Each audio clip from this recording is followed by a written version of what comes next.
আমরা যারা সেলাই কাজ করি, আমাদের সেলাই মেশিন যদি আমাদের কথা না শোনে তাহলে কিন্তু অনেক সমস্যা। মাত্রা থেকে অমাত্রাহীন যদি আমাদের শব্দ দূষণ করে, সেখানে দুইটা সমস্যা হতে পারে। কিছুক্ষণ যদি আপনি সেলাই মেশিনটা চালান তাহলে কিন্তু আপনার মাথা ব্যথা হতে পারে। 2 নাম্বার, আপনি যদি সেলাই মেশিনটা যদি আপনার শব্দ দূষণ করে তাহলে কিন্তু সেলাই ফিনিশিং আসে না, মনোযোগ হারিয়ে ফেলে। তো আজকের ভিডিওটা এমনই গুরুত্বপূর্ণ হতে চলেছে। আসসালামু আলাইকুম, কেমন আছেন? আশা করি অনেক ভালো আছেন। তো আমার ভিউয়ার্স ভিডিও দেখে কমেন্ট করেছে, মোবাইল নাম্বারে ফোন দিয়েছে যে আমার এই সেলাই মেশিনটা অনেক বেশি শব্দ দূষণ করে। তো আমি নিজেই তার বাসায় আমি চলে এসেছি, আপনারা দেখতে পারতেছেন। তো A to Z 3টা বিষয়ে আপনাদেরকে একদম ক্লিয়ার করে দিব, যে 3টা বিষয় আপনারা যদি ফলো করতে পারেন, এটা কি সাল 22, 23, 24, 25, 26 সাল পর্যন্ত আপনাদের মেশিনের সেলাই মেশিনের কোনো শব্দ হবে না। বলে আজকের ভিডিওটা খুবই গুরুত্বপূর্ণ হতে চলেছে। তাই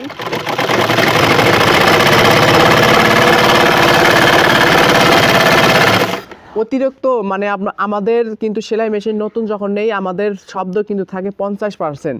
তো এখানে এই সেলাই মেশিনটা আপনাদের 30% শব্দ বেশি হয়ে গেছে। কিভাবে আপনারা 50 শব্দ নিয়ে আসবেন? তো কন্টিনিউ করেন ভিডিওটা। 3টা অপশন আমাদের যদি জানা থাকে তাহলে কিন্তু আমাদের সেলাই মেশিন আমাদের 5 বছরের মধ্যে কোনো শব্দ হবে না।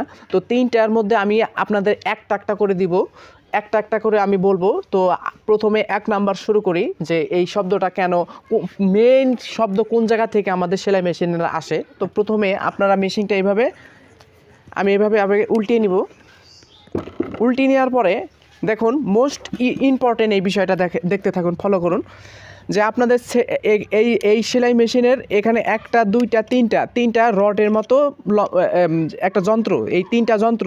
তো এই যন্ত্রের মধ্যে সবথেকে ইম্পর্টেন্ট যন্ত্র হলো এই যে এটা দেখুন, এটা থেকে শুরু করে এটা একদম ছেড়ে অবধি চলে গেছে।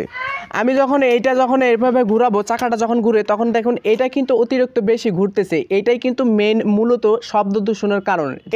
এটা যখন আমাদের ঘুরে, এটা যখন আপনাদের রানিং, দেখুন এখানে ঠাস ঠাস শব্দ হচ্ছে, এভাবে এরকম দেখেন, এরকম ঠাস ঠাস শব্দ হচ্ছে। এই শব্দটা কোথায় থেকে আসতেছে এটা আমাদের আগে ফলো করতে হবে।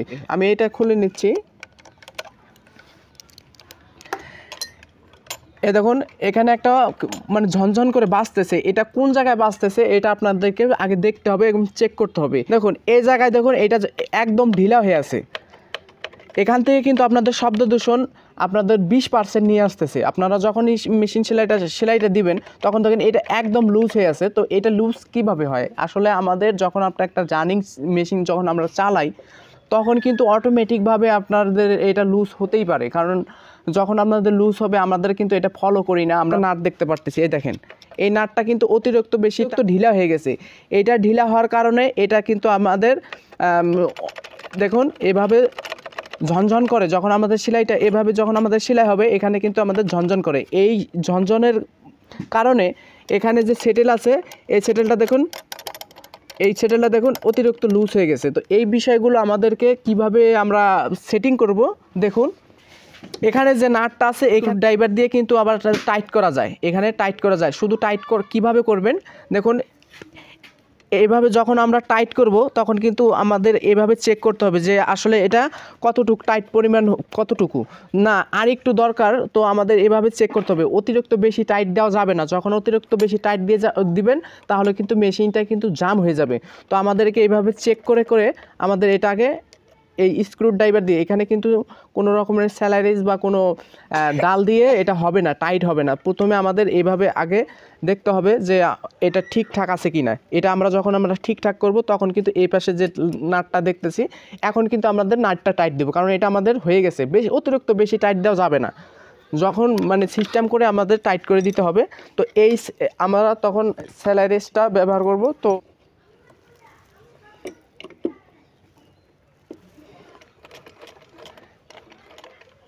দেখুন এটা কিন্তু একদম ফ্রি হয়ে গেছে, আর এটা কিন্তু এখন আগের মতো কিন্তু ঢোলে না। দেখুন এখন আপনারা যদি দেখেন, এখন কিন্তু একদম টাইট হয়ে গেছে, কিন্তু অতিরিক্ত টাইট দেওয়া যাবে না।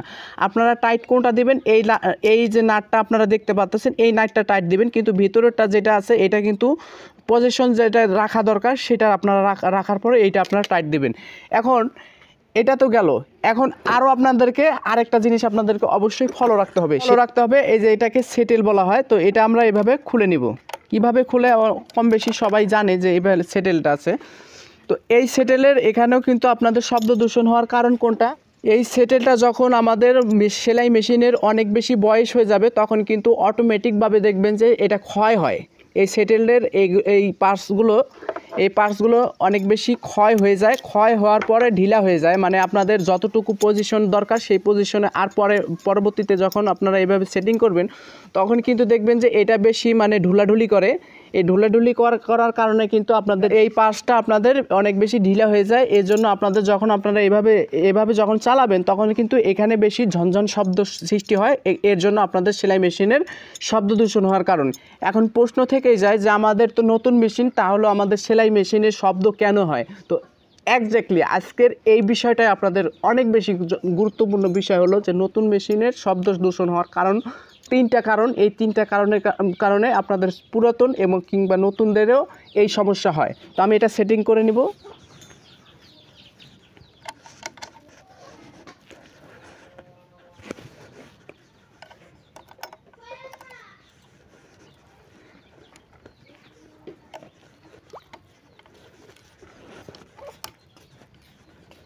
এখন আমরা যেহেতু নিচেরটা আমাদের সেটিং হয়ে গেছে, যখন আমাদের নিচের 2টা সেটিং হবে তো এই 2টা যদি আপনাদের ঠিকঠাক থাকে, যদি আপনাদের সেলাই মেশিনের শব্দ দূষণ কমবে হলো 20%। তো প্রশ্নই থেকেই যায় আমি আরও 30% শব্দ দূষণ কীভাবে কমিয়ে ফেলবো। তো এই মোস্ট 2টা ইম্পর্টেন্ট বিষয় হচ্ছে যে আমাদের সেলাই মেশিনে যখন আমরা সেলাই করে থাকি তখন কিন্তু আমাদের আরেকটা গুরুত্বপূর্ণ বিষয় হলো আমরা তেল ব্যবহার করি না। আমরা যদি তেল ব্যবহার করে আমরা ধরেন আমি আজকে সেলাই মেশিনটা ফেলে রাখলাম, তো আমি যদি এখন থেকে যদি সেলাই করি যদি তেল ছাড়া, তাহলে কিন্তু আমাদের শব্দ দূষণ হবে, এটাই স্বাভাবিক। আর আমরা এখন প্রশ্ন থেকেই যায় যে আমরা তো নিয়মিত ভাইয়া তেল ব্যবহার করি, কিন্তু তেল ব্যবহার করারও কিন্তু পদ্ধতি থাকে। কোথায় কোথায় আপনি তেল দিবেন, এটা যদি আপনি শুধু যেখানে ঢোলাঢুলি করে সেখানে যদি আপনি তেলগুলো ব্যবহার করেন তাহলে কিন্তু আপনি তেল ব্যবহার এখনও শিখেন নাই। সঠিকভাবে আপনাকে তেলটা ব্যবহার করতে হবে। কোথায় কোথায় আপনি তেল ব্যবহার করলে আপনার রানিং একটা সেলাই মেশিন আপনার 5 বছরের মধ্যেও আপনার সেলাই মেশিনের শব্দ হবে না, সেটা শিখুন আজকে কিভাবে আপনারা কোথায় কোথায় আপনারা তেল ব্যবহার করুন। এই দেখুন, আপনারা প্রথমে তেলটা কোথায় ব্যবহার করবেন দেখতে পারতেছেন। এই যে পার্টসগুলো যে নড়ানড়ি করতেছে এখানে আমাদের তেলগুলো কিভাবে আমাদের পজিশন এবং ঠিক জায়গায় আমরা তেলটা রাখবো, এর জন্য কিন্তু কোম্পানি থেকে দেখুন এখানে কিন্তু ছোট ছোট করে ছিদ্র করে দিয়েছে। তো এই ছিদ্রগুলো আমাদের অবলম্বন করতে হবে। কিভাবে আমরা অবলম্বন করব দেখতে থাকুন। এই যে এখানে দেখুন এখানে একটা গর্ত আছে, গর্ত থেকে একটা আপনাদের পার্টস উঠানামা করতেছে। এটা কিন্তু শব্দ দূষণের সবথেকে বড় ইম্পর্টেন্ট একটা গুরুত্বপূর্ণ এইটা থেকে কিন্তু অনেক বেশি আপনাদের শব্দ দূষণ হতে পারে। এরপরে এখানে আমরা তেল দিলাম, দেওয়ার পরে দেখুন এই যে এখানে কিন্তু একটা অতিরিক্ত বেশি ঘুরতেছে, যেটা মনে করবেন যে অতিরিক্ত বেশি ঘুরে, সেটা কিন্তু অতিরিক্ত বেশি ঘোরার কারণে শব্দ দূষণটা বেশি হয়। তো এখানে আমরা এই তেলগুলো দিব, এভাবে তেল দিব। ধরুন এখানে আমার তেল দেওয়া শেষ, এখন আমাদের প্রশ্ন থেকে যায় যে আর কোথায় কোথায় আমাদের তেল দিতে হবে। দেখুন এখানে 3টা ছিদ্র আছে, তো এই 3টা ছিদ্রতে আমরা এভাবে কিন্তু তেল দিব। এখন তেল দেওয়ার পরে এই যে এটা যে উঠানামা করতেছে এখানেও কিন্তু আমাদের তেল দিতে হবে। তেল দেওয়ার পরে এখানে দেখুন এটাতে আমরা কম বেশি কেউ কিন্তু তেল দেই না, কিন্তু এখানে অতিরিক্ত বেশি তেল দেওয়া যাবে না, হালকা 2-3 ফোঁটা আপনারা এভাবে তেল দিয়ে নেবেন। তেল দেওয়ার পরে এখানে আসুন, এদিকে একটা কোম্পানি থেকে কিন্তু ছিদ্র করা, প্রত্যেকটা মেশিনে ছিদ্র করা থাকে।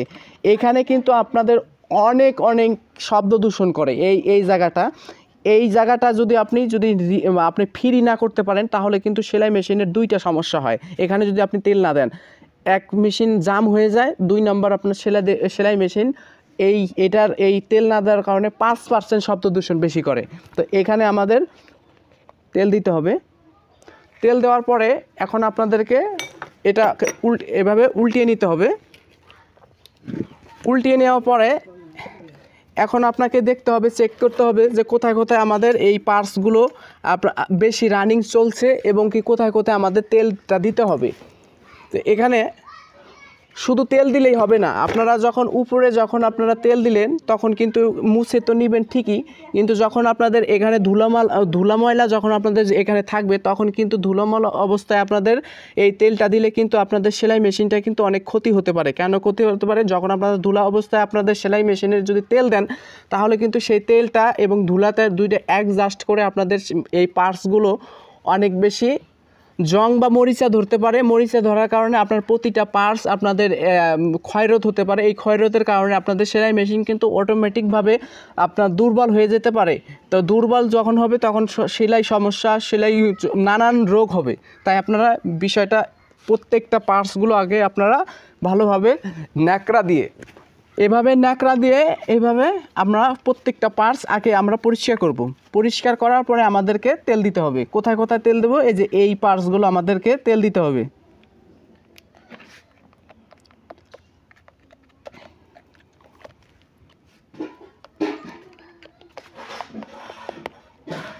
যখন প্রত্যেকটা পার্টস আমাদের তেল দেওয়া হবে তখন কিন্তু আমরা এভাবে প্রথমে এভাবে ফ্রি করার পরে যে নিচেরগুলো প্রত্যেকটা জায়গায় আমাদের তেল দিতে হবে। শুধু এক সপ্তাহের মধ্যে একবার তেল দিলেই কি যথেষ্ট না? আপনি সকালবেলা একবার তেল দিবেন এবং যদি সন্ধ্যার সময় যদি একটু তেল দিয়ে রাখতে পারেন তাহলে সারা রাত যখন আপনাদের এই সেলাই মেশিনটা তেলের সাথে একটু জড়জড়িত হবে তখন কিন্তু সেলাই মেশিনটা অনেক ফ্রি হবে এবং শব্দ দূষণ কেটে যাবে। এখন দুইটা পয়েন্ট আমাদের চলে গেল। এখন আরেকটা মেইন ইম্পর্টেন্ট গুরুত্বপূর্ণ পয়েন্ট যেটা, এটা কিন্তু আপনি না বুঝে সবাই করে থাকি। এই বিষয়টা কি? দেখতে থাকুন। তো বন্ধুরা, আমরা দুইটা বিষয় কিন্তু ক্লিয়ার হলাম যে তেল ব্যবহার করতে হবে, কোথায় কোথায় তেল ব্যবহার করতে হবে, এবং আরেকটা বিষয় কোথায় কোথায় কোন পার্টসগুলো আমাদের টাইট করতে হবে, ঢিলা থাকলে টাইট করতে হবে। এবং মোস্ট একটা ইম্পর্টেন্ট একটা বিষয়, এই ইম্পর্টেন্ট বিষয়টা আপনি যদি মেনে চলেন বা আপনার যদি এইরকম সামর্থ্য না থাকে যদি কেনার মতো, তাহলে কিন্তু আমি বলতে পারি তাহলে আপনার সেলাই মেশিনটা আপনি বিক্রি করে দেন। কারণ আপনি যদি মেনে না চলতে পারেন তাহলে এই সমস্যা হতেই পারে, এটা আমি গ্যারান্টি। এটা মেন পয়েন্টটা হচ্ছে আপনারা অনেকেই বলেন যে আমরা ভাইয়া সবসময় তেল ব্যবহার করি তারপর আমাদের সেলাই মেশিন শব্দ হয়। আপনি তেল ব্যবহার করেন ঠিকই, কিন্তু আপনি সঠিক তেলটা ব্যবহার করতে পারেন না। আজকে আমি নিজে প্রমাণ। আমি যখন এই মেশিনটা এখানে এসেছি তো বেশি হওয়ার কারণে আমি এটা সার্ভিসিং করার জন্য এসেছি। যখন আমি আসলাম তখন আমি বললাম যে আপনি কি তেল ব্যবহার করেন সঠিকভাবে? হ্যাঁ, বলে যে আমি প্রতিদিন 2 বার করে তেল ব্যবহার করি। তো আমি যখন রাতে ঘুমাই তখন একবার ছোটো মোটো স্বাভাবিকভাবে কিছু তেল দিয়ে আমি মেশিনটা রানিং অবস্থায় চালানোর পরে আমি রাখি। আমি প্রতিদিন তেল ব্যবহার করি, তারপর আমার সেলাই মেশিন শব্দ এক্স্যাক্টলি। আর এটা কিন্তু সবারই প্রশ্ন, আমরা তেল ব্যবহার করে থাকি, কিন্তু আপনি সঠিকভাবে যদি আপনি তেল না দেন তাহলে আপনার কোন মেশিনের কোন তেল এটা যদি আপনি দেন, তাহলে যদি আপনি না দিতে পারেন তাহলে কিন্তু সমস্যা হবেই। এটা হলো অরিজিনাল সেলাই মেশিনের তেল। এই তেলটা কোথায় পাবেন? এই তেলটা হচ্ছে আপনাদের দোকানে, আপনারা সুতা বা সুই যেখানে আপনারা কিনে থাকেন সেখানে কিন্তু অ্যাভেলেবলভাবে এই তেলটা পাওয়া যায়। আর এই মেশিনে এটা প্যারাশুট তেল, নারকেল তেল দেখা যাচ্ছে। নারকেল তেল এখানে ঢালার পরে এই নারকেল তেলটা ব্যবহার করে। এটা কিন্তু অসম্ভব। এই তেল এখন প্রশ্ন থেকে যায়, এটাও তেল, তো তেলই, তাহলে এই তেলটা ব্যবহার করলে কি সমস্যা? আমি আপনাকে একটা ধারণা দিই।